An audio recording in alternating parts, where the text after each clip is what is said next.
Hello, I'm Jim from Come Play With Us, and in this video I'm going to be reviewing Lord of the Rings Duel for Middle-earth. This is a new game that is based on the original Seven Wonders Duel game. And to level set here, I have never played Seven Wonders Duel, so I'm coming at this completely fresh as a new game. I have played Seven Wonders, of course, but just was never interested in playing a two-player drafting game. What drew me to this is the Lord of the Rings theme and the Vincent G trade art. It just kind of looked cool, and this whole slider thing that I'll be talking about, it's a little bit gimmicky, but it sold me on the game, and maybe it'll sell you too. So before I get into the review, let's do a brief overview of the game. Okay, so we're going to do a quick overview of this game. This will not be a full rules teach, but just enough to give you a general idea of how this game is played. So see down here, the general card grid here. This is where we'll be doing our draft. You can draft any card that is face up and not blocked by one of these cards. So this card wouldn't become available until these two cards are drafted, and then this card would be flipped, kind of like that. So that's pretty simple. And on your turn, you can basically just draft a card for the cost. Now this one's free, but some of them will have costs on them, like this one here. You need to have a crown resource. This one here, you need that green resource, the book resource. So if it has a cost, you have to pay it, and then you can draft the card. Your other option is to discard a card that is available in the offer to get a coin. So the amount of coins you get depends on what round it is. So if it's the first round, you'll get 1 coin. Second round, you get 2 coins, etc. That is basically what you're doing on your turn. Now, each of the cards you draft does something different. So these gray ones here will just give you make that resource available for you. So now if I draft this card, I'll have this light green book resource available to buy other cards and to buy the tiles or landmarks. The blue cards here advance you on this track. Now it depends if you're the Saruman, you're going to advance the ring wraiths here. If you are the Fellowship, you're going to advance Frodo and Sam. These red cards allow you to put troops out on the board and move them around, that kind of thing. So that's the area control aspect of the game. These green cards are basically set collection cards, just so you're trying to get these symbols. Every time you get a pair of those symbols, you get to take you get to draw 2 off the top of the, whatever the matching symbol is from these, and these will give you, these will give you special powers that you'll have for the rest of the game, or like instant effects or stuff like that. If you get 3 different symbols of these greens, once a game you can draw the one off the top of each of those, the symbols that you have, and you can pick one of those. You can do that once per game. The yellow cards just give you coins, and then there's also purple cards in the game that give you kind of like end game points. The other thing is you can chain cards just like in regular Seven Wonders. If you'll see that some of these cards have a symbol in the top right hand corner, and from rounds 2 to 3, these symbols will be shown in the cost. And if you have that symbol already in your tableau, then you'll be able to draft that card for free without paying the cost. So how do you win this game? There's no points in this version of the game. There are 3 winning conditions. So there's the quest for the ring. So if the Fellowship gets to Mount Doom, win the game instantly. For Sauron, if the Nazgul catch Frodo and Sam, win the game instantly. Support the races. If you collect the 6 different green symbols, you win the game instantly. Or you could conquer Middle-earth, which means you have presence in all 7 regions here on the board. Win the game instantly. If nobody wins by the end of the game, then it's whoever has the most presence on this board at the end of the game. If it's still a tie at the end of the game, nobody's won when the game is done. And that's it. That's how you play this game. It's pretty simple, straightforward. You just go back and forth until one of the winning conditions is met. Okay, so now that we're back, the one thing I did forget to mention in the overview, there are these landmark tiles that you can purchase on your turn. Also, they cost a whole bunch of resources, and they basically let you put the fortresses on the board. So I did forget to mention that in the overview, sorry. But it's kind of a small part of the game.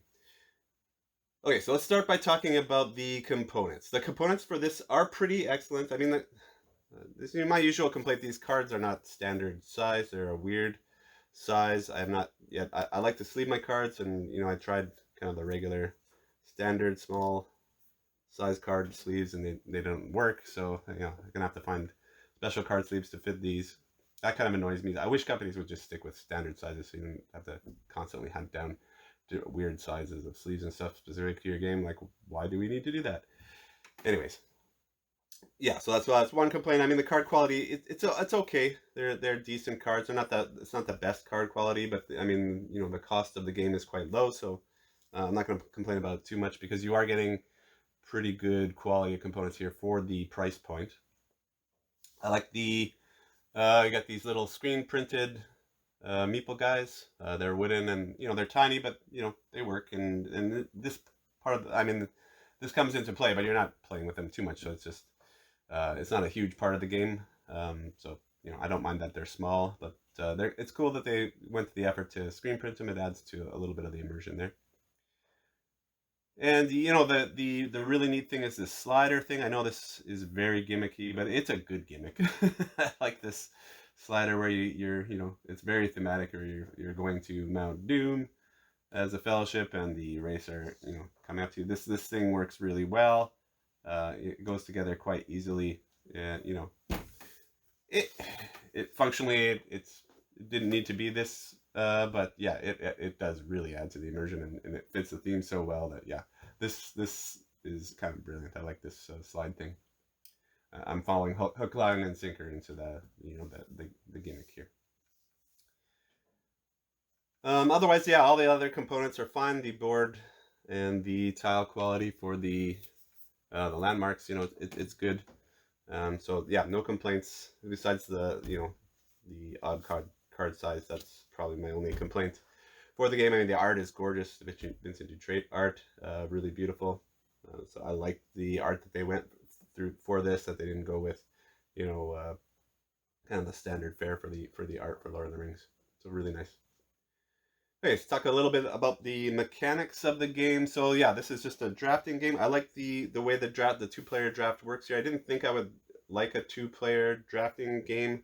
I never thought that could work, but it does work really well here. I like that how this works, where you have some cards face down and some face up, and it really creates this kind of game of chicken where oh, I want this card.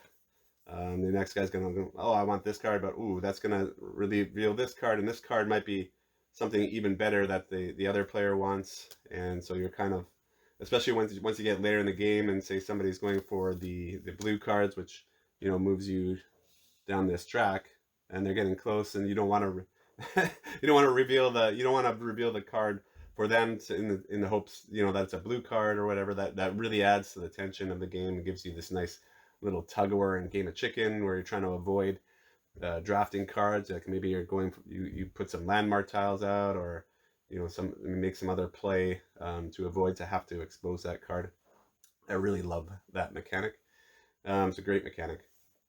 And this game has a little bit of everything. So you've got the card drafting, you've got the little bit of area control that's going on here on the board. You've got basic set collection, and this little race mechanic up the thing. So all those mechanics. What don't I like about this game? Actually, there is nothing much here that I can say that I do not like about this game. I mean, it's very tense. It always seems to come right down to the last couple of turns. I guess it's designed that way because nobody's ever really far out front in this game. There's always if somebody's going for the race, then the other person might be close on the set collection or the area control. So there's three things you got to watch. Yeah, I'm not I really don't know what I could. There's really nothing I don't like about this game. It's just it's executed, and I guess this is probably because it's a second iteration of something. They've had a chance to refine some of the systems. I'm imagining they had a chance to refine some of the systems that were in Seven Wonders Duel, and make them better, and then kind of fit them to this theme. So what do I like about this game? As I've already mentioned, I love this. To me, this is just a big game of chicken. You know, like the drafting aspect is awesome with these hidden cards. Which thing are you going for? Are you going for the race here? Are you going for the area control? Often my games come down to the set collection. So yeah, so just you got to watch these green cards, because if they're getting all six of the symbols, then they win the game immediately. Also, these set collection gives you these tokens, so the tokens are awesome, which gives you the special powers, and the special powers are they're all really good. There's like so many. This whole sheet here, they give you a nice reference sheet of all the special powers, but they work. They're really cool. They really throw wrenches into the game. Like for the set collection, there's one that gives you an extra symbol. So now, now you really got to watch the set collection. Little things like that that help. Or you put fortresses out. The fortresses cannot be removed in the game. So there's a little combat in the game where the combat is really simple. Though you just move into the area, and then the equal amounts remove, and so it's just whoever has the most in the area kind of thing. So that's all really simple, and it works really well, straightforward. I like how it all comes together, in the package. So yeah, that all works really awesome. Overall, what do I think about this game? I love this game. This is going to be one of my favorite two-player games. I can play this with anybody. I play this with my young daughter. I play this with my friends, and they all really enjoy it. It's got broad appeal because of the Lord of the Rings theme. It's very easy to set up and play. The rules, there's not a lot of rules in here. The rule book here is 8 pages total, and not much there, and there's a really good reference. Yeah, I'm going to give this game a 9. This is going to be one of my favorites, especially two-player games that I pull out. It's short too, so it's also one that if I'm on a game night, you can pull out at the end of the night if you've got 2 people left and you just want to play a quick game. Works perfectly for that. And yeah, quick to play multiple games in a row. Quick to set up, and like I said, to play and reset. So yeah, really awesome game. Highly recommend this game. Even if you've never played Seven Wonders or Seven Wonders Duel, like I've never played Seven Wonders Duel, and I love this game. As usual, thanks for watching, and we'll catch you next time.